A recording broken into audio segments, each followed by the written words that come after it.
నా పేరు కిలాడి పవన్ అలియాస్ ఆనంద్. అలమన గ్రామంలో నేను సచివాలయంలో రిజిస్ట్రేషన్ చేసుకున్నాను. అలాగే ఆడుదాం ఆంధ్రాకి అప్లై చేశాను.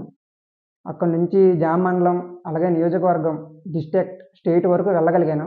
అక్కడ నన్ను సీఎస్‌కే వాళ్ళు నా గేమ్‌ని చూసి గుర్తించి నన్ను దత్తత తీసుకోవడం జరిగింది.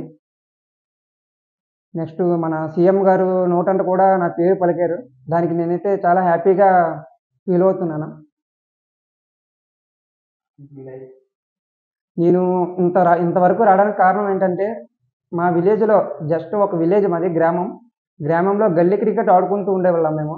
మాకొక అవకాశం ఇచ్చారు. ఆడుదాం ఆంధ్ర అని. ఆ అవకాశాన్ని వినియోగించుకొని, ఇక్కడి నుంచి మమ్మల్ని ముందుగా అందరూ నడిపించుకొని తీసుకెళ్లారు అంతవరకు. మేమసలు అంతవరకు వెళ్తాం అనుకోలేదు. కానీ ఈ అవకాశం మాకిచ్చారు. అలాగే శేఖర్ అన్న, వీరేష్, సురేందర్ సార్, శ్యామ్, అలాగే మా టీమ్ మెంబర్స్ అందరి దయ వల్ల మేము అంతవరకు వెళ్ళగలిగాను. Thank you for support Jagan గారు. అలాగే ఆడుదాం ఆంధ్ర.